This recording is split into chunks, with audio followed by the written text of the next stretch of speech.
Hello wonderful person, this is Anton, and it's about time we talked about Uranus, one of the more mysterious planets in the solar system, and a planet that we haven't discussed in quite a while. And I actually wanted to start here because here in Space Engine, you can actually easily visualize its beautiful rings as well, which are normally very difficult to see and were only visualized much better a few years back when the James Webb was able to detect them in the infrared light. And so today we're going to discuss some of the recent discoveries about this beautiful planet, including some of the potential solutions to the mystery of its magnetosphere, which also led to the discovery of potentially an enormous ocean underneath, as well as a discovery from its moon, Ariel. And the thing is, because this is a relatively distant planet, and because it's a planet we haven't visited since the Voyager probes, there is still not much we know about it, because even modern telescopes cannot really see it very well. But in the previous video you can find in the description, we'll discuss some of the major discoveries, including the discovery of one new moon,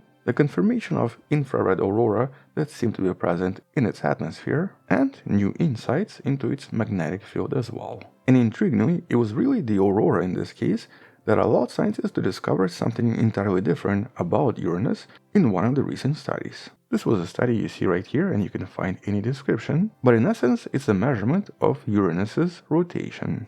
And when it comes to its rotation, our previous calculations were based on the observations from the Voyager 2. Here, one day was believed to be about 17.24 hours long. This was actually based on the observations of radio emissions from the aurora, with the measurements conducted by the Voyager probe during its flyby.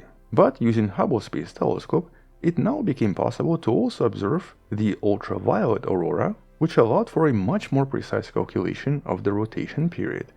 And it actually turned out to be a little bit different. Not by much, but by a few seconds. It's basically at least 28 seconds longer than previously believed, with some media sites unfortunately reporting this as a day at Uranus just got 28 seconds longer.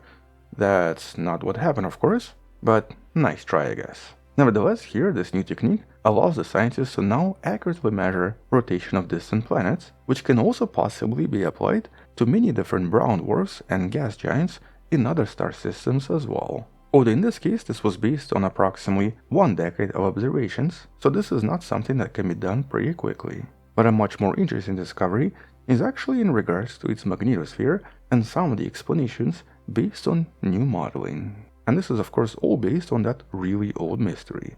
During the Voyager flyby, one of the strangest discoveries was of course the fact that the magnetosphere on Uranus and also Neptune was not really bipolar.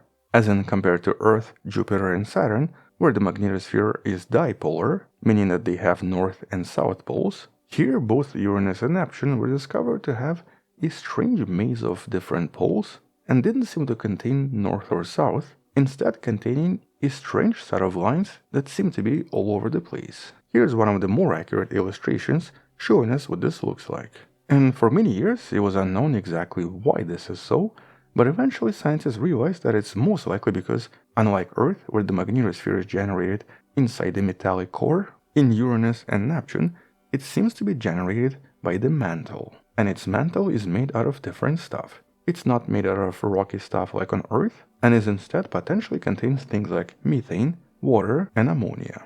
So basically here it contains what's known as an icy mantle, that on top is covered by a huge atmosphere as well. And so in this recent study, researchers were actually able to work out a model that actually seems to explain pretty much everything, in the process discovering something else unusual about Uranus that we're going to be discussing right now. Basically here, because of the really thick atmosphere, that's about 4,000 to 5,000 kilometers in thickness, we have this really hot and highly pressurized icy mantle, where everything sort of gets separated into layers this way. Basically things like methane and things like ammonia potentially start to form something a little bit different and create a kind of a stratified carbon-nitrogen-hydrogen mixture on the bottom, right above the solid rocky core, with what seems to be a really huge water mixture above it. And it's really this water-hydrogen mixture that's potentially responsible for the magnetosphere. In other words, underneath the hydrogen-helium mixture that forms the atmosphere, because of the pressure and the temperature, the icy mantle seems to form something entirely different from what was previously believed. This compressed water forms a hydrogen mixture, and methane and ammonia basically become something a little bit different as well.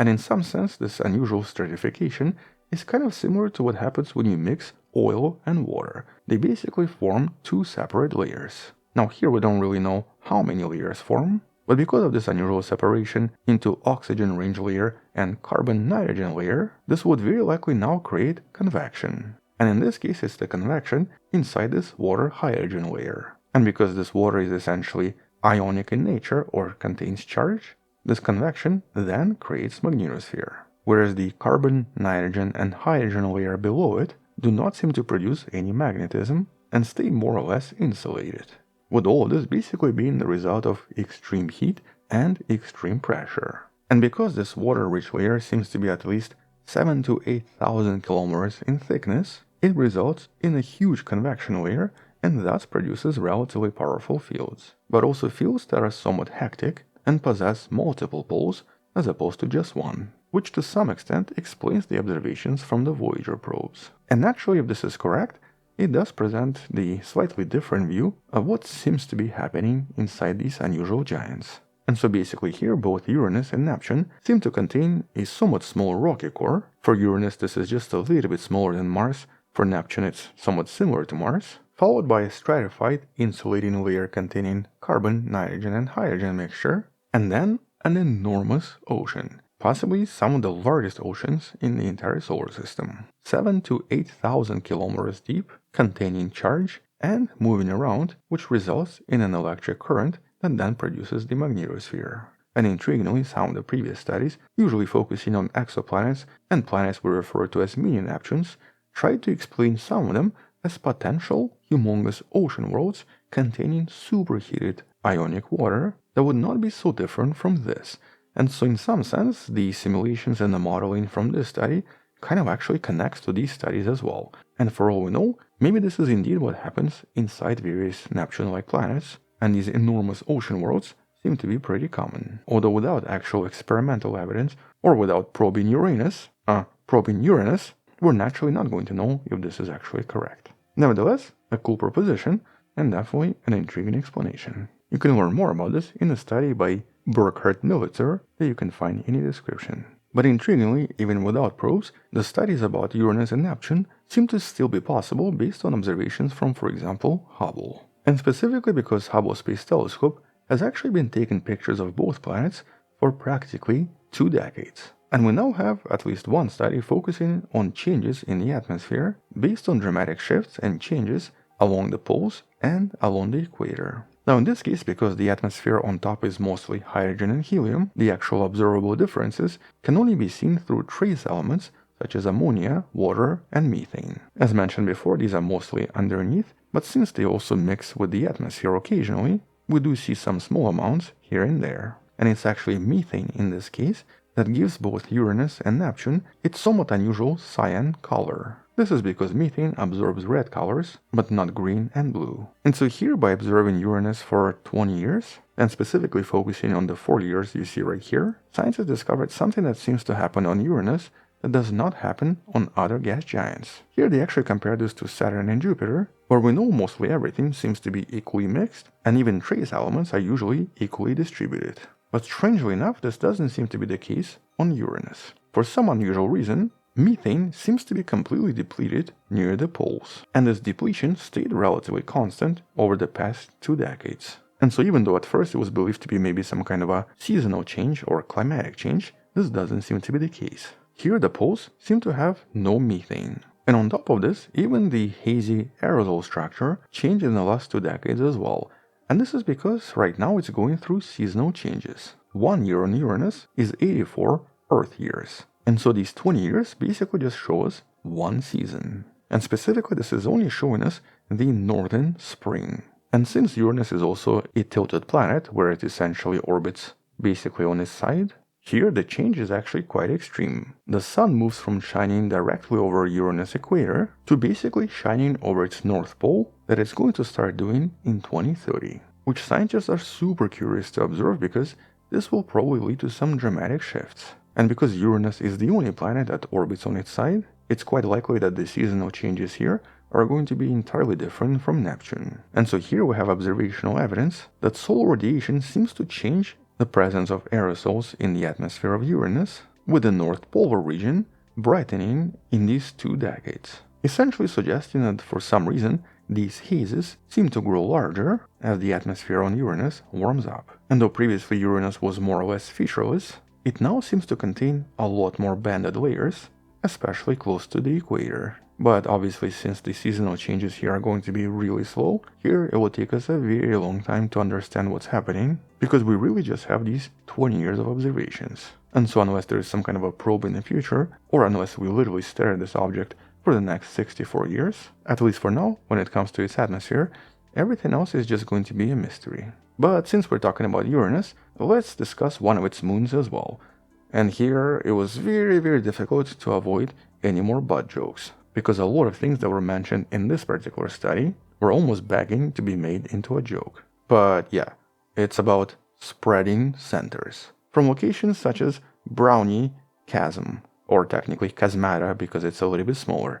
And yeah, I'm not even kidding, this is exactly what they're called. So let's talk about these spreading centers and what this potentially means. Well, the actual study is really about the surface of Ariel that contains many of these very deep chasms, some large, some small, and turns out that the small ones seem to be spreading.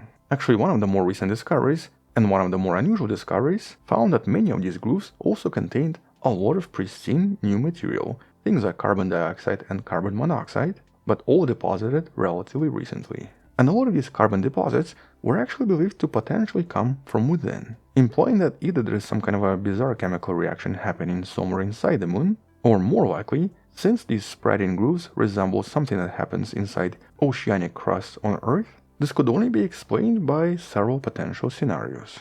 First of all, this could be due to some kind of an underground ocean that seems to create convection cells underneath, which then causes the surface to basically split, while also releasing a lot of carbon materials from inside. Alternatively, this could be the result of tectonic activity, maybe somewhat similar to plate tectonics, but obviously not as complex, whose true origin is obviously unknown.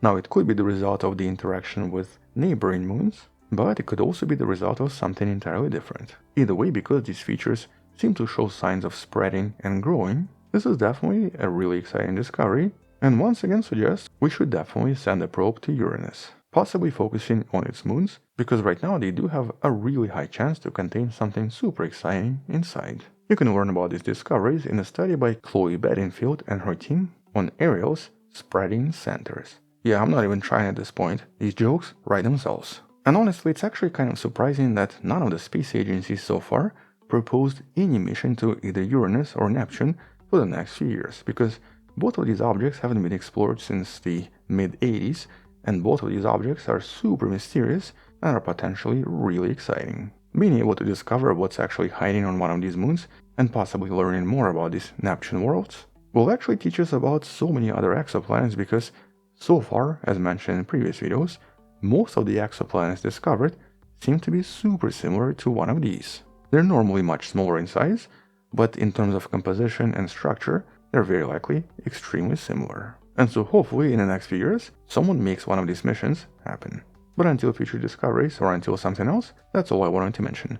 We're going to come back and discuss Neptune really soon, and so until that video, subscribe, share this with someone who loves learning about science, come back tomorrow to learn something else, support this channel on Patreon by joining channel membership or by buying the Wonderful Person t-shirt you can find in the description. Stay wonderful, I'll see you tomorrow, and as always, bye bye.